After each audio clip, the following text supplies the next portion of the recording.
Dear students, today I am at your table with your second lesson, Nelson Mandela, Long Walk to Freedom,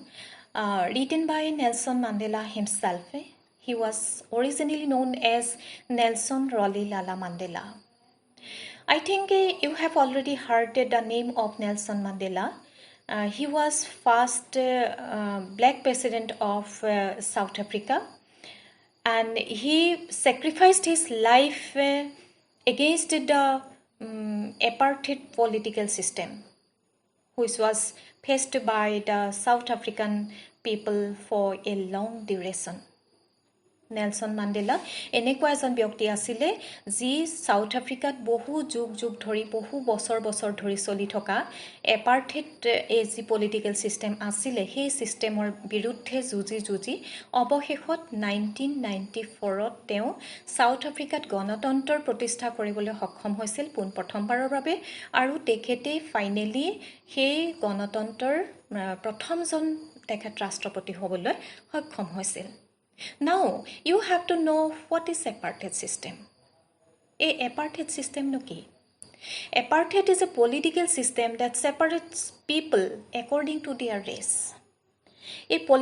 Eta political system hoy apartheid system. Etu eta important question hoy tomalkor karone. Apartheid system hol eta political system ji manukhinik jatigoto bhabe bhag kori pelai. আমি জানিছিলো যে south আফ্ৰিকাত বৰ্ণ বৈষম্য যেটো বগা আৰু কোলা মানুহৰ মাজত যথেষ্ট বিভেদ আছিল তাত এনেকুৱা ধৰণৰ ৰাজনৈতিক এটা ব্যৱস্থা আছিল যেটো সময়ত হে এপাৰ্থেড সিস্টেম চলি থকাৰ সময়ত বগা মানুহৰ সদায় আগস্থান আছিল আৰু যি সকল কোলা মানুহ আছিল তেওঁলোকে সকলো হা সুবিধাৰ পৰা তেওঁলোকক বঞ্চিত কৰা হৈছিল তেওঁলোকক টোটালি ডিপ্ৰাইভ কৰা হৈছিল আৰু তেওঁলোকে এই কথাটোৰ কাৰণে যথেষ্ট সাফাৰ কৰিবলগীয়া হৈছিল Now this lesson is an extract from his autobiography Long Walk to Freedom আৰু এই ইয়াত যেটো পাৰ্ট দিয়া হৈছে এই এক্সট্ৰেক্টটো এই অটোবায়োগ্ৰাফি লং ৱাক টু ফ্ৰীডমৰ পৰাই তুলি লোৱা হৈছে this is a beautiful lesson for you and listen to me very well I am Rima Borthakur from Indira Gandhi High School Lakhimpur This extract is specially about the day of inauguration ceremony of newborn democracy in South Africa where Mandela was honored as the first black president. এই যেটো part যেটো lesson তোমালকৰ কাৰণে দিয়া হৈছে ইয়াতে মান্ডেলাৰ ইনগৰেশন যেটো সেৰেমনি আছিল সেই বিশেষ দিনটোৰ বিষয়ে তেওঁৰ যি ভাষণ আছিল বিহাৰ জনতাৰ সন্মুখত তেওঁৰ যি ভাষণ আছিল সেই ভাষণ বহলভাৱে ইয়াত ব্যাখ্যা কৰা হৈছে আৰু তেওঁ নিজেই এই কথাখিনি কৈছে যে মই অসমীয়াতে কথাখিনি ক'বলৈ চেষ্টা কৰিম বুজাই দিবলৈ চেষ্টা কৰিম তোমালোকে ভালদৰে মন দি শুনা 10th May dawned bright and clear সেই দিনটো আছিল 10th May আছিল আৰু সেই দিনৰ ৰাতিপুৱা যেন খুব সুন্দৰকৈ খুব উজ্জ্বল আৰু ফটফটিয়াকৈ ৰাতিপুৱা আছিল ইয়া dawn means আমি জানো যে দুকমুকালি হয় আৰু এই নাউন যেটো হয় নাউন ফৰ্মত যেটো dawn হয় ওয়াৰ্ডে তাক ইয়াত ভাৰ্ব ফৰ্মত ইউজ কৰা হৈছে For the past few days, I had been pleasantly besieged by dignitaries and world leaders who were coming to pay their respects before the inauguration. For the past few days, par hoy jua kedin man dhori, I had been pleasantly besieged by dignitaries and world leaders. Here, I means Nelson Mandela himself. Teo nijei koise je moi যোৱা কেইদিনমান ধৰি পৃথিৱীৰ বিভিন্ন top leader বিলাকৰ দ্বাৰা মই ঘেৰি আছিলো মোক আবৰি ধৰি আছিল who were coming to pay their respects before the inauguration আৰু যি সকলে এই ইনগৰেশনৰ সন্মুখত মোক প্ৰাক মুহূৰ্তত মোক সন্মান যাচিবলৈ আহিছিল The inauguration would be the largest gathering ever of international leaders on South African soil আৰু এই ইনগৰেশন সেৰেমনি সাউথ আফ্ৰিকাৰ ভূমিত সংগঠিত হোৱা হয়তো আটাইতকৈ বিশাল এটা জনসমাগমৰ সভা হৈছিল The ceremonies took place in the lovely sandstone amphitheater formed by the Union Buildings in Pretoria. আৰু এই ceremonies Pretoria নামৰ সেই জেগাত তাত থকা ইউনিয়ন বিল্ডিঙৰ যি এম্পিথিয়েটাৰ হল আছিল সেই হলত সংঘটিত হৈছিল For decades this had been the seat of white supremacy আৰু কেইবাটাও দশক ধৰি decades means one decade means 10 years হয় গতিকে কেইবাটাও দশক ধৰি ইয়াত কি হৈছিল হোৱাইট সুপ্ৰিমেসি আগ্ৰাসন পাইছিল যে যেটো বগা মানুহৰ শাসন আছিল তাতে সেই সময়ত সেই বহু দশক ধৰি বগা মানুহৰ কাৰণে সেই সিটবোৰ যেন দখলত আছিল তেওঁলোকে অগ্ৰাধিকাৰ পাইছিল and now it was the site of a rainbow gathering of different colors and nations for the installation of South Africa's first democratic non-racial government আৰু এতিয়া it was the site of rainbow gathering এতিয়া কিন্তু কেৱল তাত কি হৈ থকা নাই হোৱাইট সুপ্ৰিমেসিয়ে দখল কৰি থাকিব পৰা নাই বগা মানুহৰ কেৱল তাত আগ্ৰাসন হোৱা নাই এতিয়া কি হৈছে বিভিন্ন ৰেইনবো গেদাৰিং বুলি কৈছে বিভিন্ন কালাৰৰ জাতি উপজাতি ধৰ্ম আৰু বিভিন্ন বৰ্ণৰ মানুহেৰে তাতে বিভিন্ন ৰং বিৰঙৰ বিভিন্ন জাতি উপজাতিৰে তাত সমাগম হৈছে for installation of South Africa's first democratic non-racial government আৰু তাত কি কাৰণত গেদাৰিং হৈছে যে সাউথ আফ্ৰিকাত প্ৰথমবাৰৰ বাবে এখন non-racial government first democratic এখন জাতি বৰ্ণ ধৰ্মহীন এখন মানে গণতন্ত্ৰৰ প্ৰতিষ্ঠা হৈছে on that lovely autumn day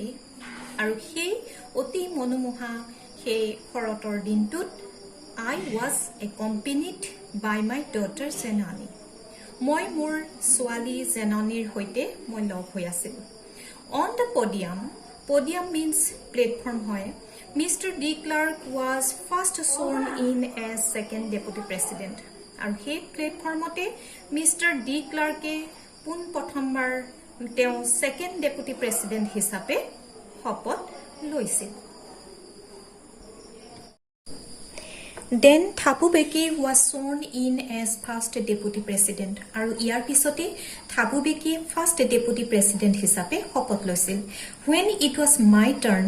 I pledged to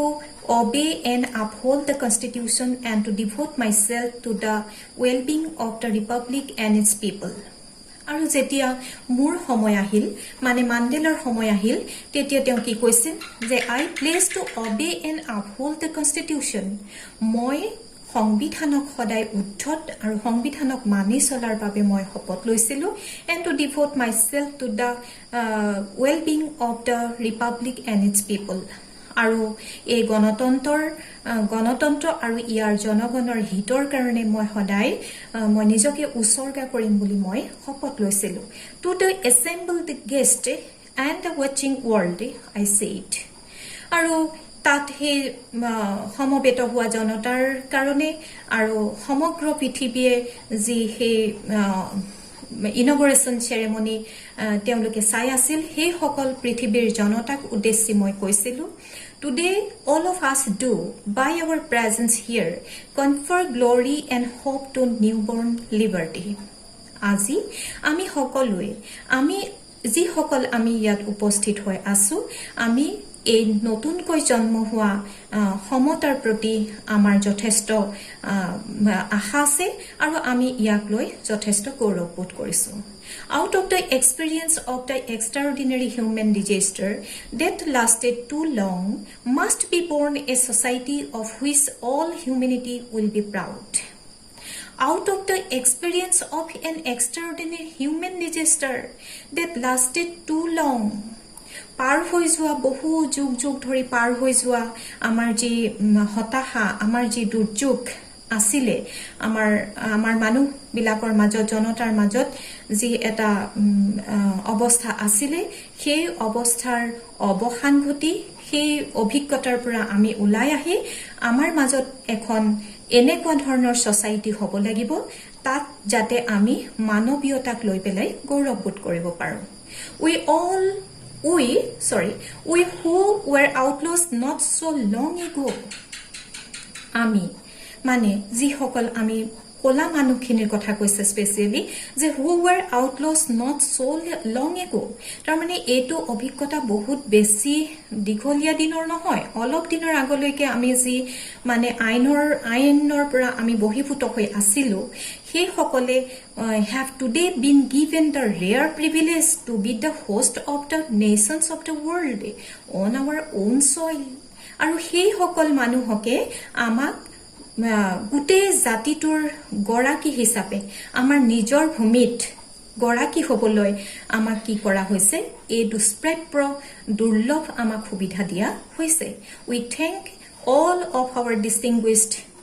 international guests for having come to take possession with the people of our country of what is after all a common victory for justice for peace for human dignity মই সকলো জনতা সকলো মই ইন্টাৰনেশনাল guest আন্তঃৰাষ্ট্ৰীয় যি সকল অতিথি আমাৰ ইয়াত আহিছে সকলোৱে যি সকলে আমাৰ লগত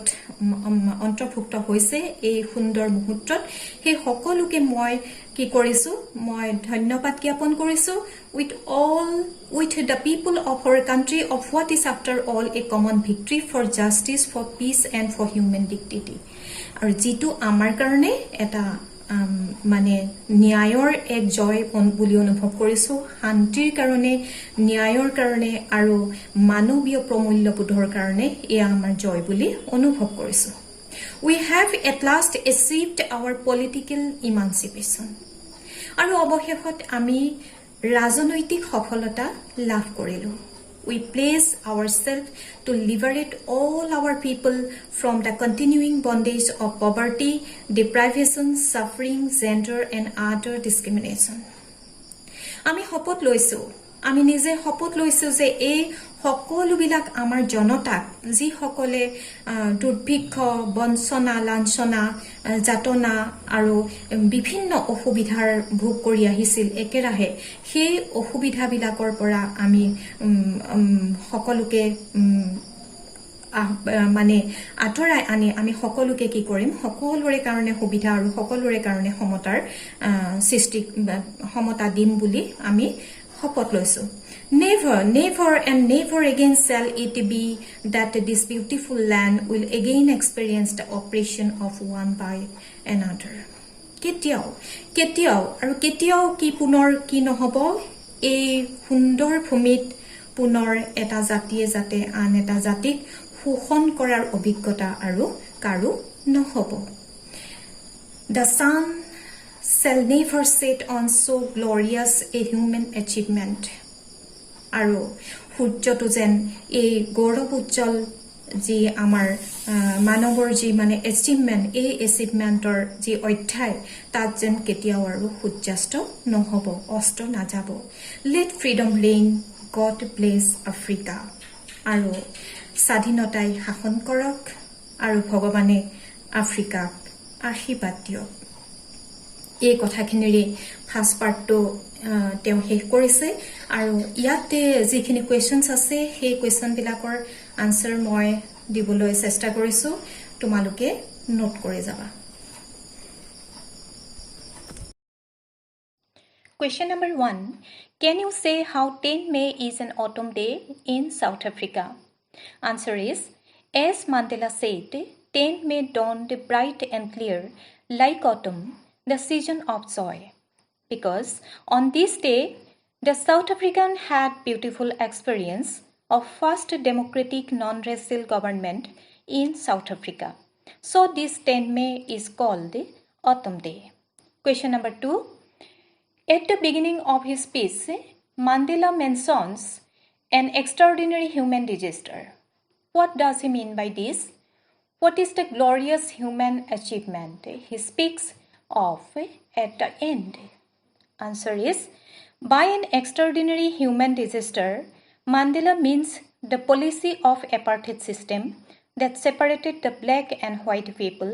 for which the black ones had been suffering for long in South Africa. When Mandela has become the first black president of newborn non-racial democratic government, he thought the South African people finally got the political emancipation, and this is called the glorious human achievement mentioned by Mandela at the end of his speech. Question number 3. What does Mandela thank the international leaders for? Answer is, Mandela thanks the international leaders for having come to take possession with the people of South Africa to pay their honor to newborn democracy. Question number 4. What ideals does he set out for the future of South Africa? Answer is, delivering his speech, Mandela says that they pledged themselves to liberate all the people of South Africa from the continuing bondage of poverty, deprivation, suffering, gender, and other discrimination. He says that the people of South Africa would never again experience the oppression of one by another. Thus, he sets out his great ideal for the future of South Africa. This is the end today, and I will be back soon with the second part of the lesson. Till then, stay safe. Thank you.